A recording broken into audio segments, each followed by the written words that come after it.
ನಮಸ್ಕಾರ ವೀಕ್ಷಕರೇ, ನ್ಯೂಸ್ ಟಾಕ್ಗೆ ಸ್ವಾಗತ.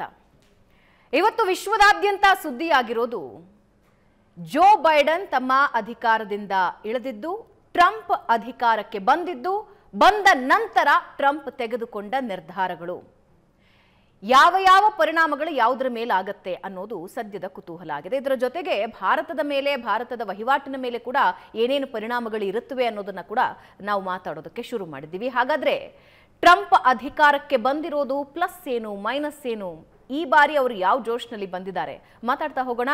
ನನ್ನ ಕಲೀಗ್ ಅಂಡ್ ರಾಜಕೀಯ ವಿಶ್ಲೇಷಕರಾದ ಪ್ರಶಾಂತ್ ನಾಥ್ ಇದ್ದಾರೆ. ಪ್ರಶಾಂತ್, ಕಾರ್ಯಕ್ರಮಕ್ಕೆ ಸ್ವಾಗತ. Thank you Bhavana. ಟ್ರಂಪ್ ಹೇಗೆ ಅಧಿಕಾರಕ್ಕೆ ಬಂದರು, ಎಲೆಕ್ಷನ್ಸ್ ಹೇಗೆ ನಡೆದವು, ಗುಂಡು ಹೇಗೆ ಹಾರಿದ್ವು, ಇವೆಲ್ಲವನ್ನ ಇಡೀ ವಿಶ್ವ ನೋಡಿದೆ ಪ್ರಶಾಂತ್. ಆದರೆ ಈಗ ಅಧಿಕಾರಕ್ಕೆ ಬಂದಿದ್ದಾರೆ, ಅಮೆರಿಕಾದ ಅಧಿಕಾರದ ಚುಕ್ಕಾಣಿ ಹಿಡಿದಿದ್ದಾರೆ. ಆದರೆ ಬರ್ತಾ ಇದ್ದ ಹಾಗೆ ಅವರು ತೆಗೆದುಕೊಂಡಿರೋ ಇಂಟ್ರೆಸ್ಟಿಂಗ್ ನಿರ್ಧಾರಗಳಿದೆಯಲ್ಲ, ಅದು ಎಲ್ಲರ ಹುಬ್ಬೇರೋ ಹಾಗೆ ಮಾಡಿದೆ. ನೋಡಿ, ಇಡೀ ಜಿಯೋ ಪಾಲಿಟಿಕ್ಸ್ನಲ್ಲಿ ಅಮೇರಿಕಾದ ಅಧ್ಯಕ್ಷರು ಯಾರಾಗ್ತಾರೆ ಮತ್ತು ಅಮೇರಿಕಾದ ಪಾಲಿಸೀಸ್ಗಳು ಏನಿರ್ತವೆ ಅಂತಕ್ಕಂಥದ್ದು ಇಡೀ ವಿಶ್ವದ ಮೇಲೆ ಪರಿಣಾಮವನ್ನು ಬೀರ್ತಕ್ಕಂಥ ಸಂಗತಿಗಳು. ಯಾಕಂದರೆ ನೋಡಿ, ಮೊದಲನೇ ಮಹಾಯುದ್ಧದ ಮತ್ತು ಎರಡನೇ ಮಹಾಯುದ್ಧದ ನಂತರ ಅಮೇರಿಕಾದ ಒಂದು ಎಮರ್ಜೆನ್ಸ್ ಶುರುವಾಯಿತು. ನಾವೊಂದು ಬೈಪೋಲಾರ್ ವರ್ಲ್ಡ್ ನೋಡ್ತಾ ಇದ್ವಿ. ಒಂದು ಕಡೆ ಅಮೇರಿಕಾ, ಇನ್ನೊಂದು ಕಡೆ ಸೋವಿಯತ್ ಯೂನಿಯನ್, ಶೀತಲ ಸಮರ. 1991ರಲ್ಲಿ ಯಾವಾಗ ಸೋವಿಯತ್ ಯೂನಿಯನ್ನ ವಿಘಟನೆ ಆಯಿತು, ಅಲ್ಲಿಂದ ಹಿಡಿದು ಹೆಚ್ಚು ಕಡಿಮೆ 25-30 ವರ್ಷಗಳವರೆಗೆ ಅಮೇರಿಕಾದ ಹೆಜಮನಿ ಆನ್ ಜಿಯೋ ಪಾಲಿಟಿಕ್ಸ್ ಎಲ್ರಿಗೂ ಗೊತ್ತಿರ್ತಕ್ಕಂಥ ಸಂಗತಿ. ಇತ್ತೀಚಿನ ದಿನಗಳಲ್ಲಿ ಚೈನಾದ ಒಂದು ಎಮರ್ಜೆನ್ಸ್ ಏನಿದೆ, ಅದಾದಮೇಲೆ ನಿಧಾನವಾಗಿ ಅಮೇರಿಕಾದ ರಾಜಕಾರಣ ಕೂಡ ಚೇಂಜ್ ಆಗ್ತಾ ಇದೆ. ನೋಡಿ, ಅಮೇರಿಕಾ 1990-95ರಲ್ಲಿ ಇಡೀ ವಿಶ್ವಕ್ಕೆ ಜಾಗತೀಕರಣದ ಪಾಠವನ್ನು ಹೇಳ್ತಾ ಇತ್ತು.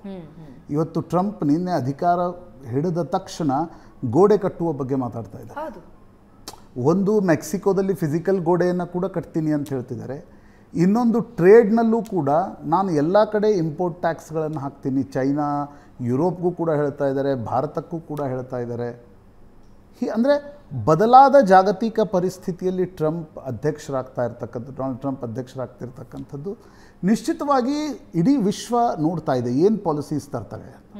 ನಿನ್ನೆ ನೋಡಿ, ಸುಮಾರು 200 ಎಕ್ಸಿಕ್ಯೂಟಿವ್ ಆರ್ಡರ್ಗಳಿಗೆ ಸಹಿ ಹಾಕಿದ್ರು. ಆ ಆರ್ಡರ್ ಸಹಿ ಹಾಕಿ ಒಂದೊಂದು ಫೈಲ್ ತೋರಿಸ್ತಾ ಇದ್ರು. ಅಂದರೆ ಆರ್ಡರ್ ಸಹಿ ಹಾಕೋದನ್ನೇ ಒಂದು ರೀತಿಯಾಗಿರ್ತಕ್ಕಂಥ ಇವೆಂಟ್ ರೀತಿ ಮಾಡಿದರು. ಅದರಲ್ಲಿ 78 ಜೋ ಬೈಡನ್ ತಂದಿರತಕ್ಕಂಥ ಪಾಲಿಸೀಸ್ಗಳನ್ನು ನಿನ್ನೆ ರಾತ್ರೋರಾತ್ರಿ ರಿವರ್ಸ್ ಮಾಡಿದ್ದಾರೆ.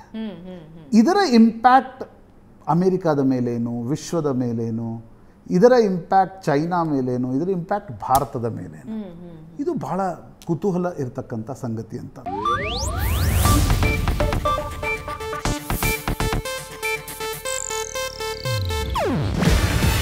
ಇದು ಏಷ್ಯಾನೆಟ್ ನ್ಯೂಸ್ ನೆಟ್ವರ್ಕ್ ಪ್ರಸ್ತುತಿ. ನೀವು ನೋಡ್ತಿದ್ದೀರಾ ಏಷ್ಯಾನೆಟ್ ಸುವರ್ಣ ನ್ಯೂಸ್.